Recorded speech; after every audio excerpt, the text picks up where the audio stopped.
Blog Talk Radio.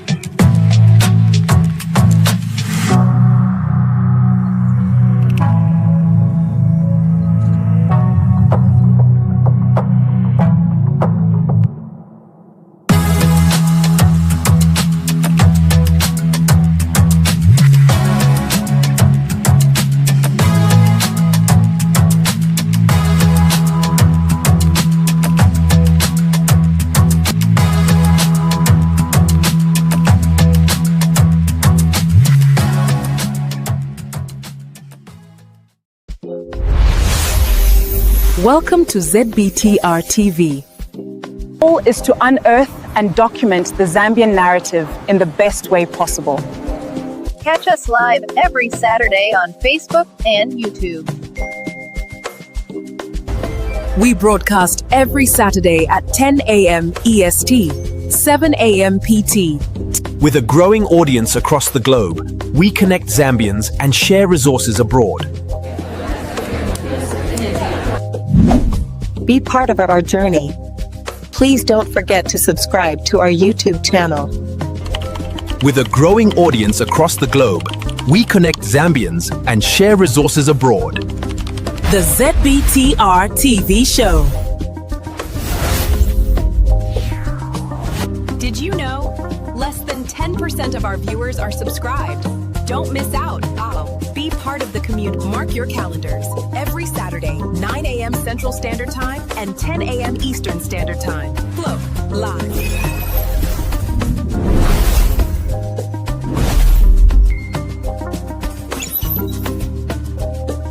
Welcome to the show. Hello, everybody. Welcome to our midweek special feature. Welcome to ZBTR TV. Please let somebody know that we are live. We are live and tag them. We are exactly, I believe it's about 9 months to Zambia holding its general elections in August 2026.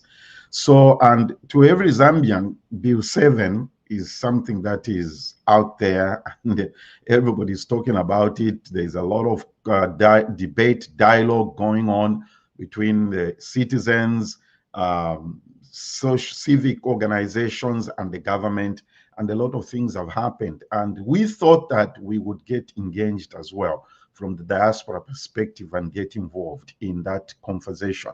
So what we decided to do is to invite one of the leaders in the community.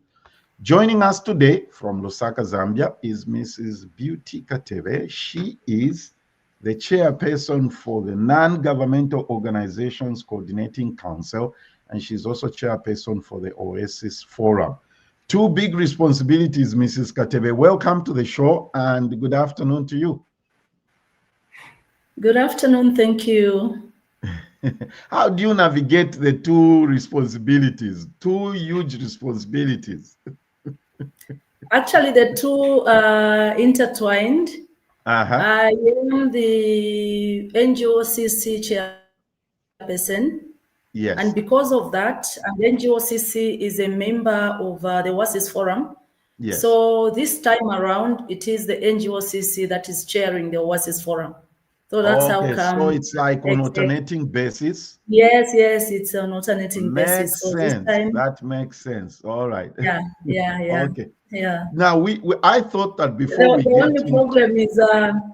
only problem is that NGOCC is caught every time at a time when there is a crucial issue. We were chair when there was the third term campaign. It was NGOCC that time.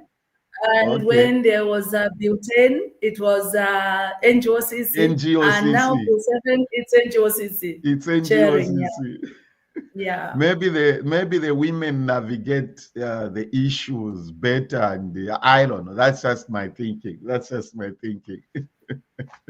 It looks like.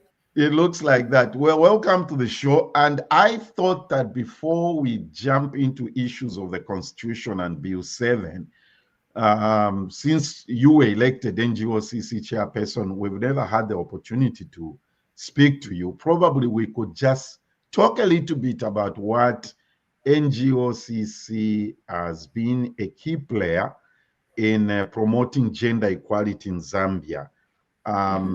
My first question to you is, what inspired you to take on this role, and what drives your passion for this cause?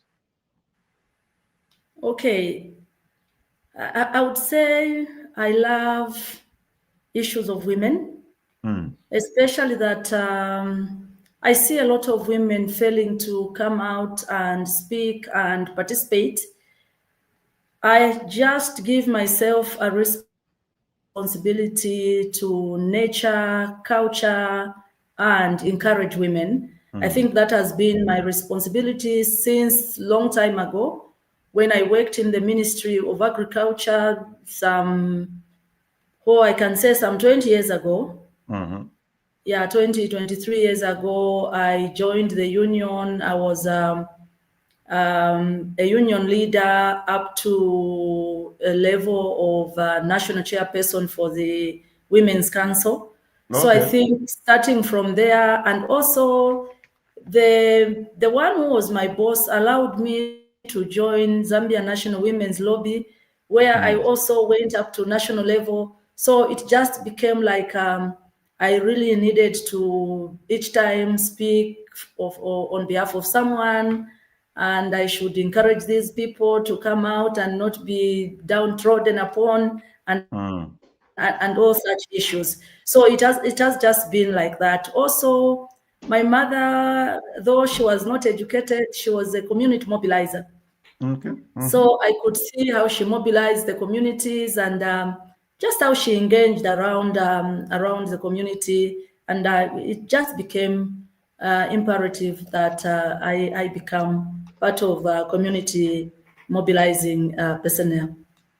Excellent. Can you share some success stories or projects that NGOCC has worked on that have made a significant impact on women's empowerment in Zambia?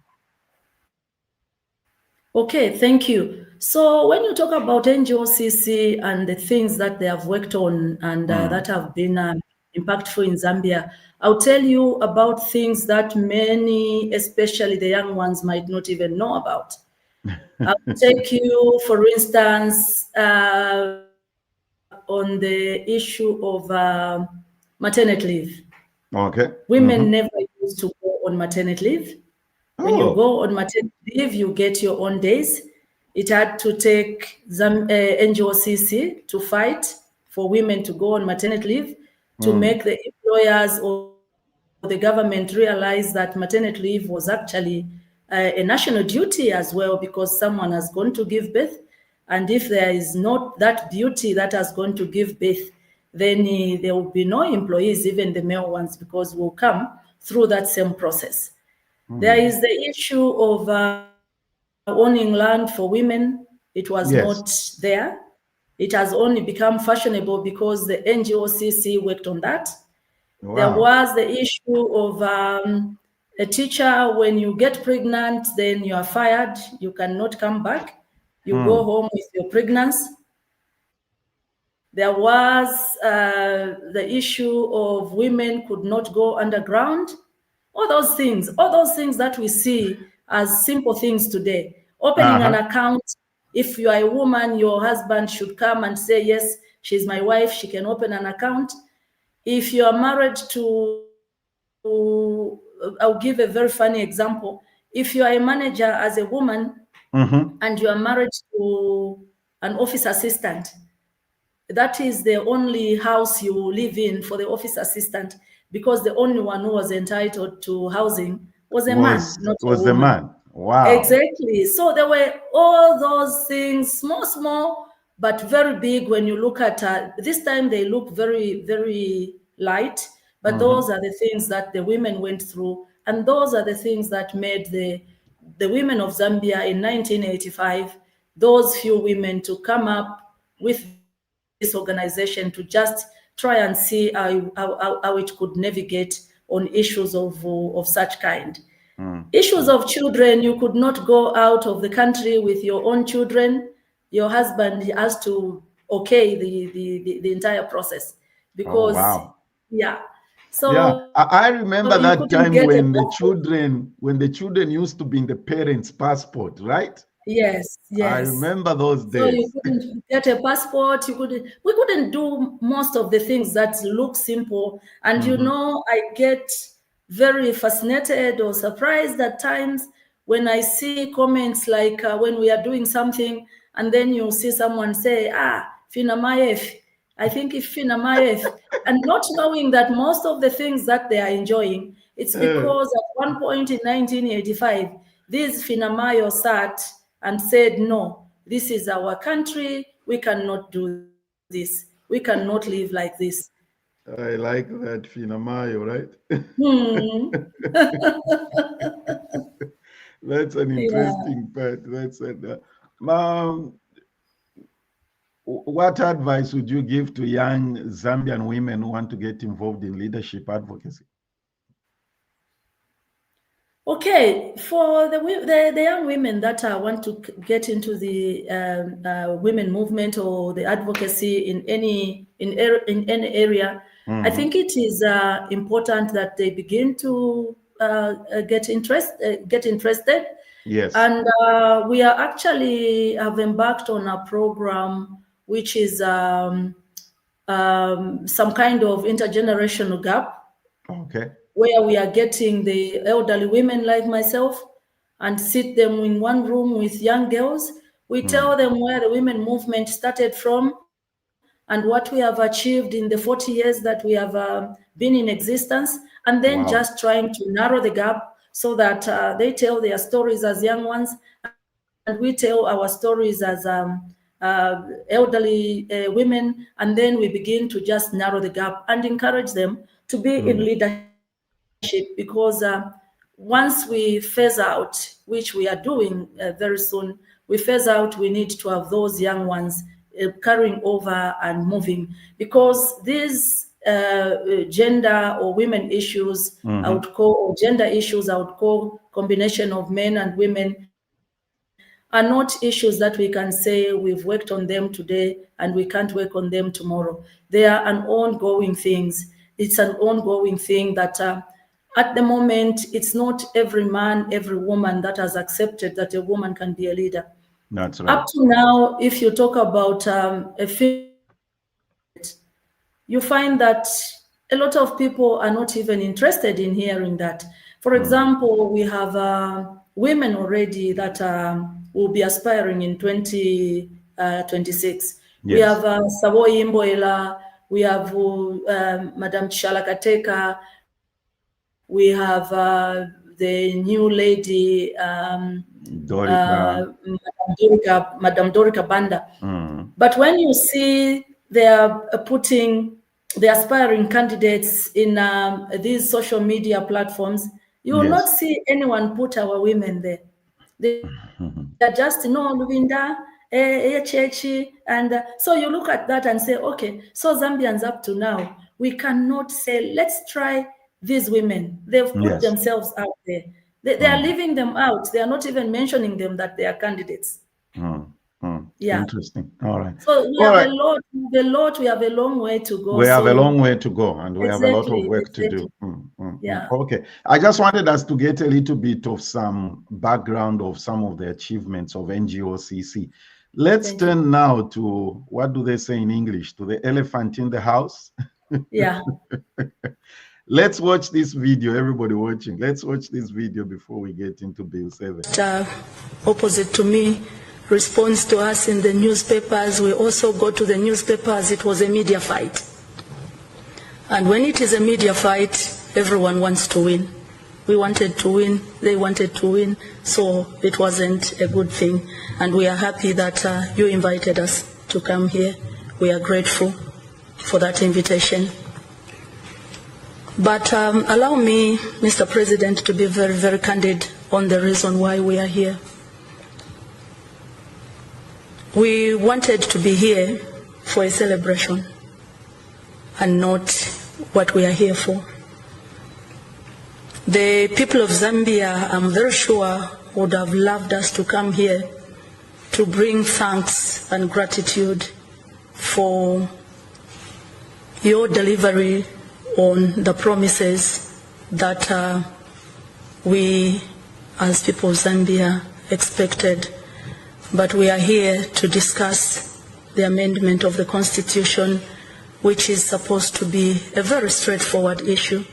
Much as we are saying that the amendment of the Constitution brings issues, but I think if process and content is followed from the word go, I don't think any of the citizens of Zambia would have reason to raise questions, especially us as women, because there were issues, or there are issues in the Bill 7 that pertain to inclusion in the Constitution, in the amendment.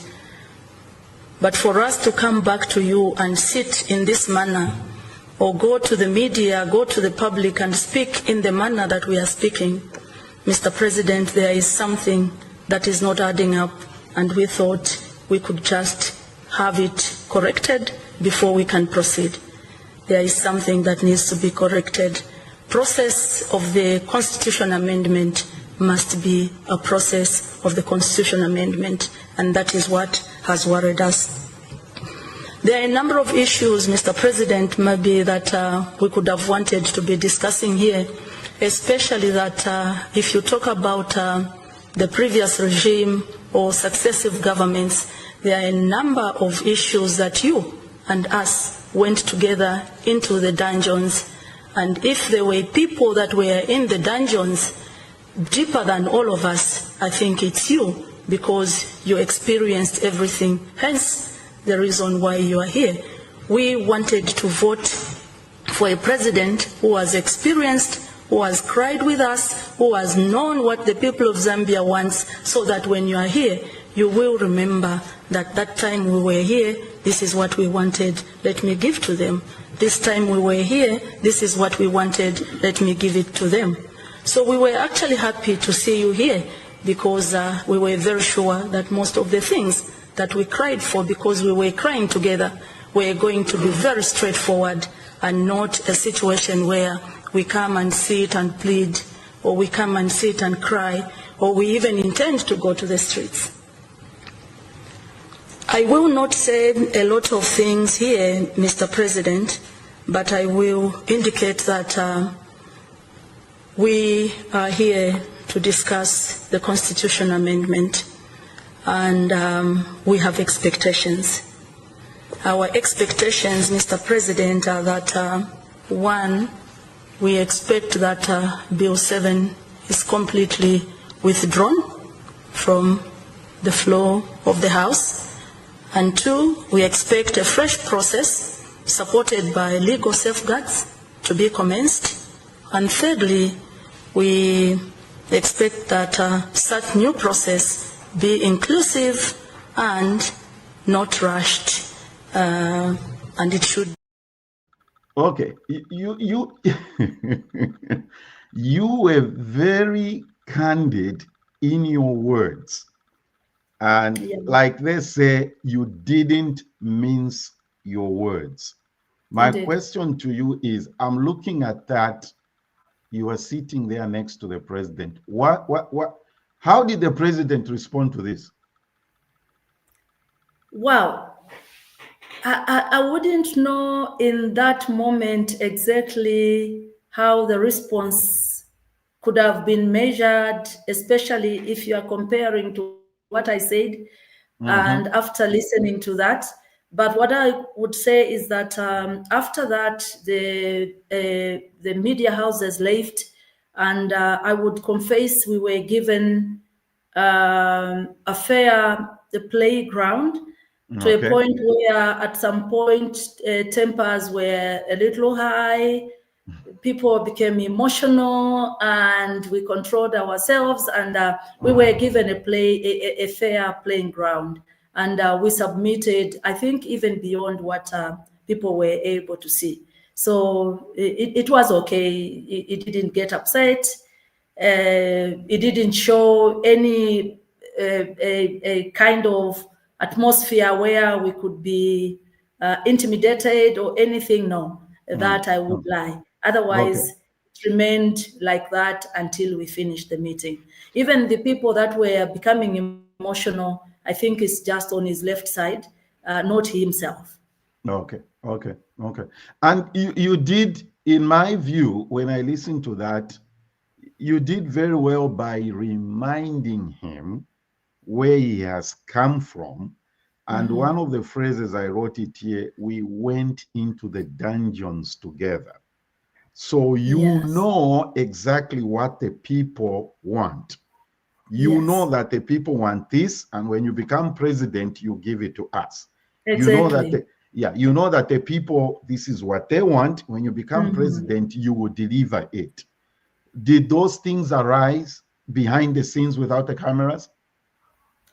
Not as in a response from the president, but I think we continued hitting on a number of things that we thought we could have expected from him, and we still expected from him. That is why I said the playground was even, it was leveled. We aired out our views, and at the end of the meeting, we were told by the president that he had taken note and that they were going to come to us in a smaller group. Okay, all right. So the following day, I don't know that this happened the same day or the following day, you were supposed to have a follow-up meeting with smaller groups, right? From the government and the Oasis Forum. And did that meeting take place? Yes, we went to that meeting, but before that, we decided as a Oasis Forum to meet the following day, because that was the day after. The smaller group was the day after, because we met on a Friday, and on Saturday we met as a Oasis Forum, and then on Sunday we went to meet with the smaller group. But when we met on Saturday, the government we analyzed smaller group. Yes, the government and our smaller group. But before that, as the entire Oasis Forum leadership, we met. And in that meeting, we analyzed how the meeting went and how we ourselves were adamant on our position, and how government was also adamant on their position. And we realized that no one between the two groups was willing to move, because our position was the Constitutional Court's ruling was that withdraw the bill completely, initiate a new process that will be protected. And so when we were trying to share with government on all these things, government seemed adamant on indicating to us that the process is already started. So they needed us to just okay what was going on. And in short, ourselves, we called it, they wanted us to sanitize the illegal process. We called it illegal because according to the ruling of the Concord, that process was a nullity. And then what that meant was Bill 7 on the floor of the House was an illegality.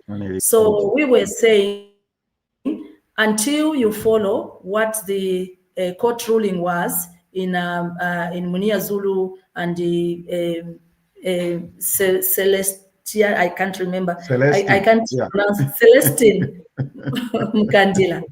Celestine Mkandila. So we were saying, no, according to this judgment, we still feel that you need to withdraw completely, not sanitizing the process, because for them, they said, since the court said that they needed to formulate or constitute a technical team, a technical committee, they just came and constituted a technical committee without withdrawing the matter. Instead of withdrawing the Bill 7, they just deferred it. So for us, that is where the problem was. The court did not ask for deferment. The court asked for withdrawal and then start afresh. Okay. Okay. Yes. So we Interesting. had two adamant positions, and then we realized we were not going to move an inch, and we agreed that if we do not move, we can do a letter to the president indicating that we were adamant on our position and that we only expected the government to move because it was an illegality that they were bent on.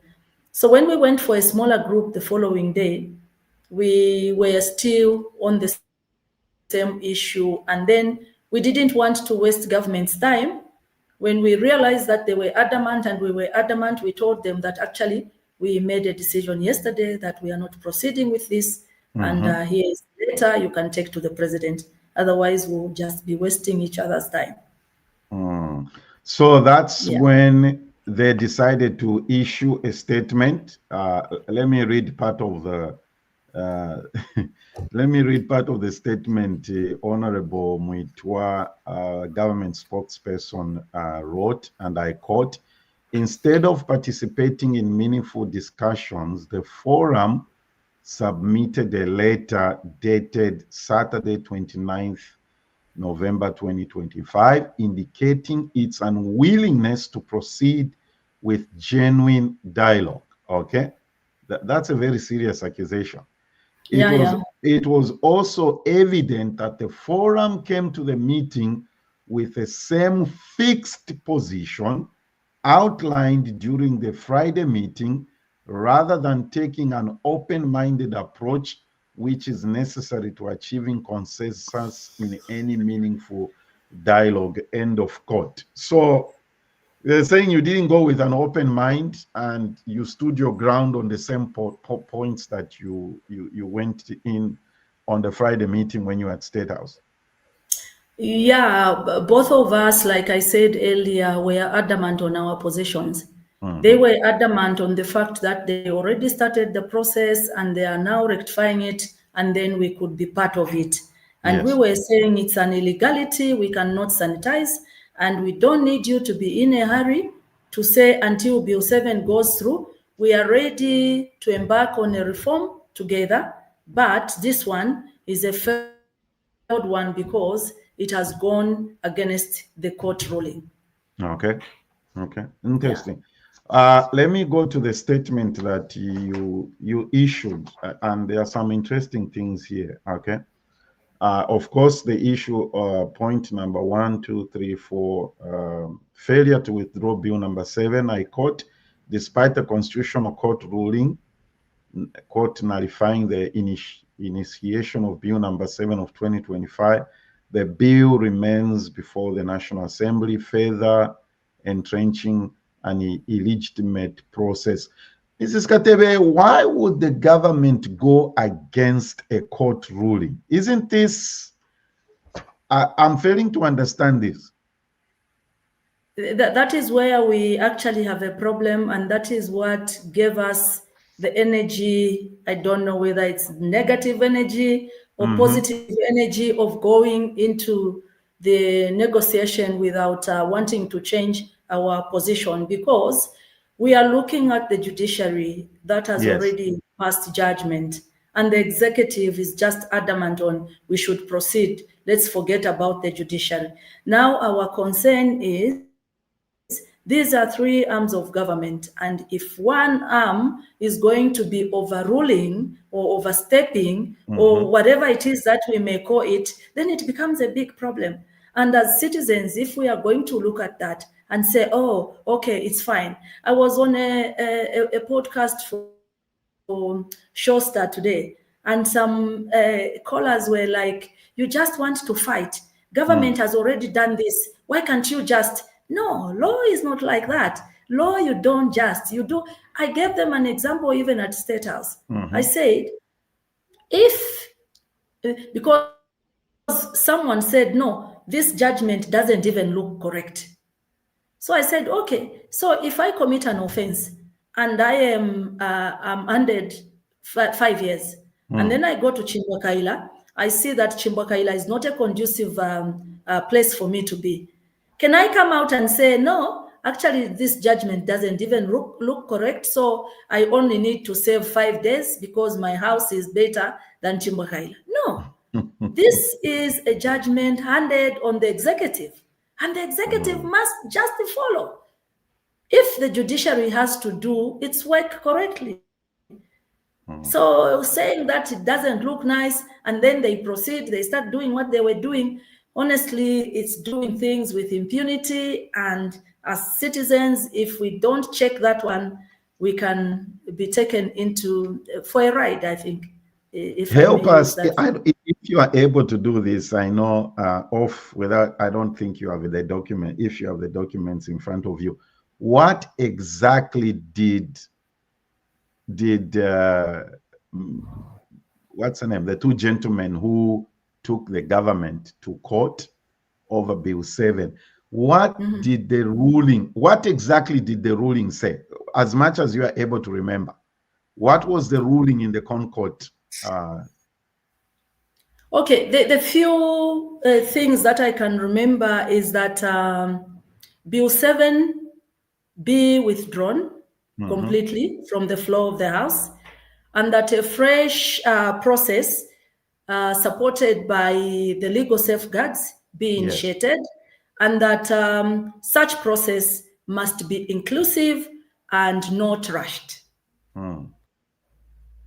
Okay, that's okay. I just thought that the people should get an idea. There are a lot more, because there was the violation of some articles 1, 2, 5. What you know, I'm not a lawyer, but there was some violation of some what, and then they were told that if it has to start afresh, it has to start with the constitution of the technical committee. The technical committee goes out to collect the people's views and comes back to frame. And goes back to, and then, so all those things. I was again giving another example when government thought we were too adamant on our position.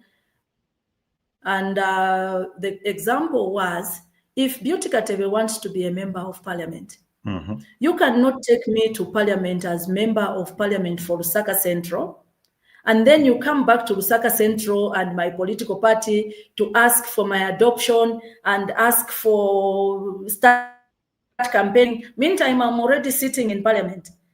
You have even announced that this is the member of parliament for, then you come back to the people to come and do the adoption and the elections, and then, no. The process has to be followed. And for that, we just needed to follow the normal procedure. And then when the court said the Bill 7 be withdrawn completely, what is strange is how government has just decided not to do that. We don't know what they are rushing for. We don't know where they are rushing to. We don't know who they want to impress. If it's us, the owners of the document, or themselves, we really don't know. We are just also speculating. Okay. Let me bring up some of the things that people watching that are saying. Here is one question from Brenda.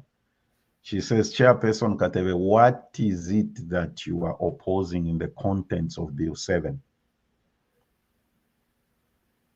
Okay, so for us, when you listen to my discussion and you listen to our discussions as Oasis Forum, we haven't even yet gone to the contents of Bill 7. We are talking about the process. The process, okay. Flowed. So it makes the entire arrangement an illegality. So we haven't even gone to discuss the contents. No. Okay. So it's the process that you have issue with. This is the process that we are worried about. Because this is a constitutional, yes, it's a constitutional matter. Process has to be followed accordingly. Okay. Explain to us, what is that process? How is the process supposed to be? I think the process I explained a little bit. I said, if government wants to initiate the amendment process, it has to start with coming up with a technical committee. A technical committee will go to you and me to ask for what we want changed in the constitution. Okay. Then they will come back and sit and do what they call framing. And then they will still come back with those proposals now. They will go back to us and ask if this is what we meant, if this is what we wanted. And then they go back now. It goes to where it's supposed to be, where it is now. Okay. All right. Interesting. Okay. Greenwell says what Zambia needs is political will, not the rewriting of our constitution. There is no law which stops the inclusion of marginalized groups. Interesting. You want to comment on that? I actually agree. I agree with him. There is no law that stops that. Firstly, when you look at the constitution itself, it does not discriminate. It says, we, the people of Zambia, give unto ourselves. So it's men and women, people with disability, and again, when you go to Article 259, it also talks about the appointing authority considering to give appointments to all of us, men and women. Okay. So really, what we need is the political will. It is the politicians that have sidelined the women. It is the politicians that have sidelined the youth.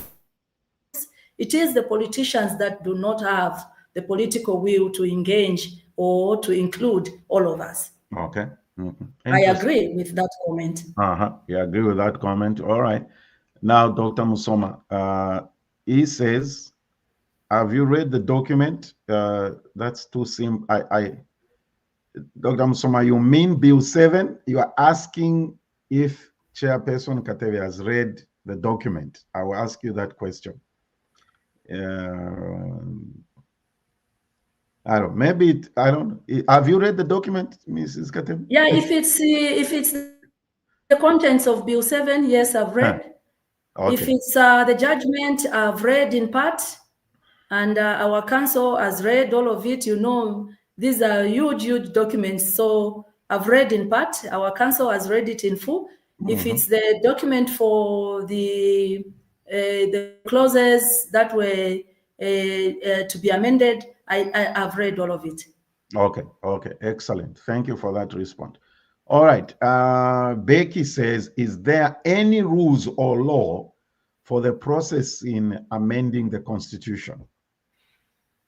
Yes, that is the same one that we said. I'm just from explaining that, where the committee is constituted, the technical committee, and then goes to the people and that.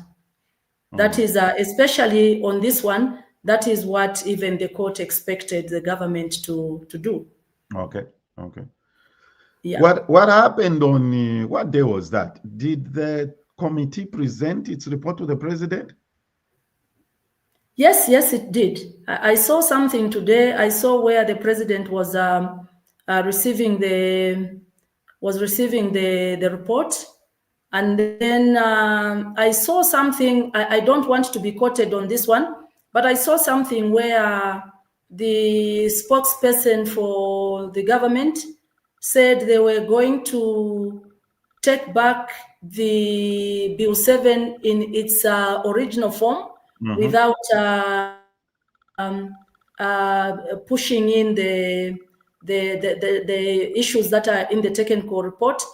That is why I'm saying I needed to engage someone to get the understanding of what that means. Okay. But what I know is that on the floor of the House, as we speak, what has been taken back is the Bill 7 in the form it was. Okay. Interesting. So really, I don't know what happens with the report from the technical committee. I don't know at which stage they will incorporate it. Really, that one I cannot speak to it. You cannot speak to it. Okay. We shall try to stick to what we know and what we have with us. And on the technical issues, you're going to help me to get last president to come here and discuss legal terms. Exactly, the legal terms, indeed. Yeah, indeed. We shall do that. We shall arrange a show. Before we move on from the comments or questions from the listeners, Brenda says citizens are supposed to be enlightened on the pros and cons on this bill, to be explained in the most simplest way so that my grandmother, who's not able to read and write, is able to understand. Yeah, that's what I also keep saying. These things to do with the constitution, they need to be made as simple as possible so that Wayama Kunchelenge, my uncle, needs to understand this. Without this, it will look like just a group of people opposing without explanation. Yeah, and that's exactly where a lot of people feel that the contention between government and Oasis Forum is just, and you've been accused of being a spokesperson for the opposition, right? Just comment on that. Yes. That is what the UPND guys are calling me. And I'm sure it's because of what Chama has talked about, where a lot of people have not understood. But for those that are accusing us of being part of the opposition, it's not because they do not understand. It's because they felt we needed to just move with them without raising any questions. Okay. For grandmother, yes, I think a lot of people need to understand by explaining, breaking down what it is that we have. From your response, the document that you where's the camera? That you can see I've highlighted some things there. From your response, I'd like from your response here, a call to action for all Zambians. That's the subheading on your memo. It says, we therefore call upon, I quote, we therefore call upon all Zambians to stand in defense of constitutionalism. I can't believe Bamuflira was able to read that very nicely. The rule of law and good governance, we only have one Zambia. How does this look like strategically? How does this look like? It's very hazy because government has gone ahead with presenting the bill on the floor of the House. What is strange is jumping the judgment and going ahead to do what they are doing. But then again, we are dealing with government, so they have decided to do what they are doing. We can only do what we are doing as well to see if we can try to stop this. So we are just trying to do that. But when you look at the people of Zambia defending the constitutionalism, you know that it's actually a divided kind. Like Chama said, those that understand, they are saying, no, let's go by what the judgment is saying. Those that are loyalists, they are just saying, no, we need to go with what the president wants. The president, you don't want this to go through because you don't love the president. So it's a divided kind of arrangement, depending on how I relate with the president or how I relate with understanding. So it's quite a bit dicey and tricky. Don't you think, this is what I've always said, and this is my opinion and my view when it comes to these issues. I think, don't you think that most of us get blindsided by our partisan loyalty? When you listen to some of the comments, when you look at some of the comments, when you listen to some of the callers, especially this morning when I was on a live, you would see that there are those that are objective and there are those that are just paying allegiance to the president, and they don't want anything to destabilize the president's plan. So basically, that's where it stands. Okay. Yes. So I know you've already, in a way, alluded to this. What's the next step in the process? How does the Oasis Forum plan to engage with government and other stakeholders?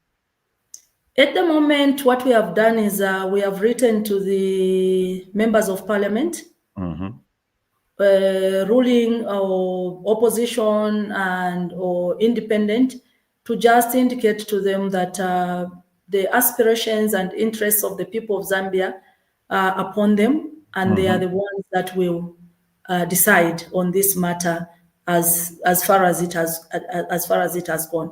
So they need to take into account the interests and aspirations of the people that took them to parliament. When you talk about members of parliament, this, I'm going to warn you in advance, this is a very unfair question to you. This is a very unfair question to you. Concerning members of parliament, there's been information flying around that the MPs, especially from the opposition, have been paid 3 million kwacha. Is it? I know you are very well connected. You don't have to answer this or not. Is there any truth in that? Because that's a very serious allegation, Mrs. Katebe. It's a serious allegation, and if it was placed on me, I would do like one member of parliament. I don't know if there are many that have done that. He has come to the public and say, I cannot sell my people. I have not gotten any money, and I will vote according to the way my people would want me to vote. So with an allegation like that one placed on your shoulders, obviously you would need to take it out. Yeah. It's a very, because this is where people send a lot of stuff to me, of course, by virtue of what I do. And, you see what UPND is doing, you see what my Oasis Forum and all those things. And I have people I send things to. Remember when I received some document, I sent it to you for authentication. Yes. I said, is this authentic? I always do that. I have a very accomplished journalist. I want to mention her name. She's working with me. I'll just say she's co-producer of this program. I won't mention her name. She helps me a lot on a lot of things. Is this authentic? I ask her. She's very connected, very well accomplished and respected. I think the problem we have as Zambians, Dr. Musoma, Alani, Mbeki, everybody watching, Brenda, the problem is anything goes on social media, we take it as gospel. I think that's a problem that we are facing. Here's another personal question. You've received a death threat for opposing Bill 7, right? Yeah. That's not good. How do you respond to this? Wow, the day I received it, and I was eating, I was with my sister, I was in Kitwe because I went for a launch of 16 days of activism. The national launch was in Kitwe. So I was with my sister, I went to see my sister, and I put my phone on loud. And someone says, are you Beauty? I said, yes. Are you the leader of Oasis Forum? I said, yes. And he said, can you tell me why you don't want Bill 7? I said, no, everything that we are doing is in the media. So go to the media and check, and I want you yourself to tell me. Yes, I said, no, I will not do that. He said, you're going to do that because what you are doing is tantamount to causing genocide in this country. And before you do that, you will die. So that night, I was a bit bothered. And in the morning, I went to Riverside Police. Yes. And when I went there, the police I found on the inquiries told me, no, that's just a phone call, just go. So I said, no, it's not just a phone call, it's a death threat. Yeah. So I cannot go. He said, no, you have to come and see I don't know their positions. It's my CIO or something. You have to come and see you can't, I will not write anything, but I forced him to write. I said, no, because where I'm going, there are a lot of people there. I don't know whether this person is amongst those. Yes. So I will not say I will stay in the house because I don't know who has been threatening. So kindly take record of what I'm saying, and then I can go. So that in case there is anything, I will quickly call on the police and say, I have already reported this matter to police. Yes. So that is what happened. And I checked the name. That name was Happy Zimba. I tried, I'm sending the money to that same number. It's Happy Zimba. And up to now, that was the only threat that I received. And I reported to police. I don't know, but I've been safe. I can't lie. What was your reaction from your family? My sister was like, no, Fideke, no, Fideke, finally, no, me, I'm an activist. And I have a duty and responsibility to handle some of these things. Yes. And for an activist, that at times you die in the process, at times you achieve, times you win, times you lose. So I cannot say I abandon what I've already started because someone called me and said they were going to kill me. So the family, especially my older sister, she was very, very scared. When I came home, I told my children, they just told me, just take care, watch your steps, and things like that. So it's an issue of when I'm not home, like now, they'll start calling me to just find out where I am in myself, and then I go back home. Yeah. Maybe we need to hire, the diaspora needs to hire a bodyguard for you. You know? Greenway over Alan, let's hire a bodyguard for Mrs. Katebe. Before you talk, I want you to speak about the 16 days of activism, but what's your message to those who are being intimidated into silence? I think there is nothing to fear. Even those that want to inflict such kind of action or pain on someone who's just speaking on behalf of the people, though they call us, you don't speak on behalf of the people, you speak on behalf of yourselves. Really, it doesn't matter. As long as I'm able to speak and I'm not trying to just inflict pain on those that want to do otherwise. I'm just trying to enlighten. You're just trying to enlighten the people to know and understand certain things. It's not everyone, like our sister said, Chama. It's not everyone that understands. Even those of us that have been to school, like myself, I'm able to talk about the process. I'm able to talk about Bill 7 because I'm actually in this circle. There are people even of my caliber who cannot explain what Bill 7 is, what is the process you are talking about, what did the court say? People don't know. So if there are people like me who would sit here and talk to someone about what I know or what I've read, I think we should encourage that. Yeah, that's exactly right. You mentioned in your response it's not called democracy. No, I don't think we have an idea what democracy is. I always keep saying that. To land of that democracy. We cannot all speak pro. We cannot all be pro. And for me, especially, if you talk about me and my interaction in the Zambian politics, yes, I've been a very fair person. I've never aligned to any political party.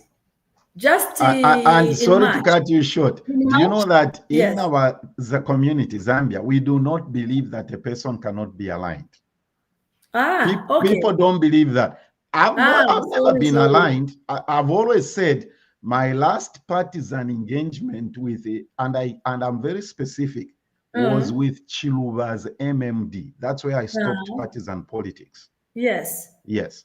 So for me, actually, for me, the reason why I have decided not to be partisan is the long time that I was with Zambia National Women's Lobby. Yes.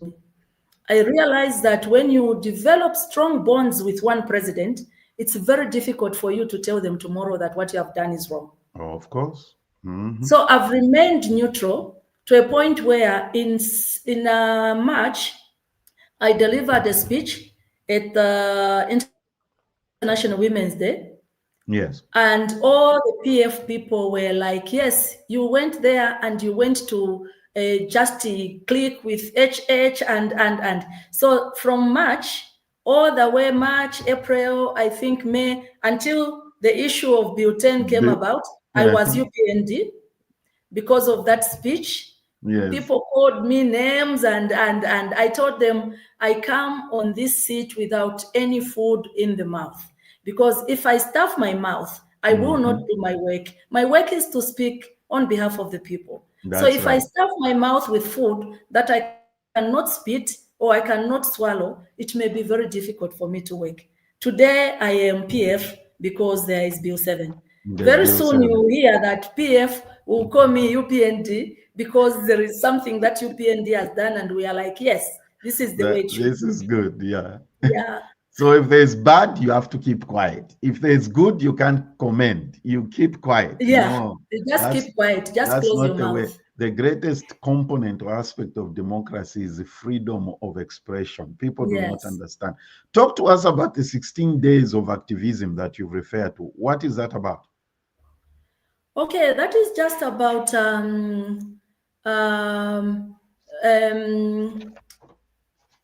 it's I would call it just issues to do with gender-based violence, Okay. where we highlight issues to do with gender-based violence. Like in this one, we had a theme that was cyber related. So we were talking about cybercrime, and just educating people about all that, because there is cyberbullying.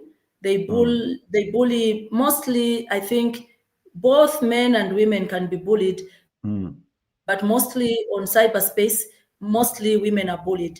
And because we are now towards the elections, we were just trying to engage the women and men on the issues of cyberbullying, so that the women can be given space to operate, and also that our youths should have a correct way of engaging on social media, because most of them have committed suicide because of reckless kind of engagement, where they share funny pictures and all that. Imagine, like, for example, the way it is today, the way my colleagues on the UPND side are upset, and they have gone everywhere to dig what I've done and what I've not done, and put in whatever it is that they want to put in. I was looking at some story yesterday where they are saying she actually participated in my hometown, and so she's being sponsored by Ndambo, and that in my hometown she was given 30,000 US dollars when she became the first run-up, and that 30,000 US dollar was for the communities, and she chewed it. So other people are just coming in on the comments and saying, no, actually this woman is doing a lot in her community. She's using her own resources. That money was her money, but she used it on. So imagine if I had those funny arrangements where I have nude pictures, I have what? These are the things they could have been using. Yeah, that's very true. That's so it's just about gender-based violence that we mainly encompasses the 16 days of activism. So we have a lot of activities going, some sensitizations, educating here and there, and all that. All right. Well, what message do you have for Zambians, especially women and marginalized groups, about the importance of this constitutional amendment process? Okay, the importance of this constitutional amendment, firstly, is I got something from Chama. I will keep referring to it. We need actually to break down what we have, so that each and every member of NGOCC can be able to understand what we have been confronted with. So what I can say to the women out there is that this is our document. This is the supreme law of the land. Anything that sits on it for us, not for anybody else. Governments come and go, so let us ensure that this document is changed in the manner that it is not going to affect our children and our grandchildren and their grandchildren. That's very important. Final question. Let's get this out of the way. You've been accused of a lot of things. We've seen in social media comments that you can make president one day. People are saying this could be the first woman female president. Oh. What are your thoughts on that? We need to get that out of the way. Oh, yes. I actually have been approached, even by certain people, just not political parties though, just people calling me, Babuti, can you try this, Babuti? But then you don't become president overnight, because you are able to articulate issues or you are able to speak properly. We are given different gifts. I think for me, talking and analyzing issues and trying to explain to someone, probably it could just be one grace that God has placed upon me. And that really doesn't make me wake up today and think that I can rule this country. That's yeah. good. I like that answer. I don't know whether UPND believe you. No, they should believe me. They should believe me. I'm throwing jabs at my friends. You know, and when they come back, they'll come with tons of bricks on me. Exactly.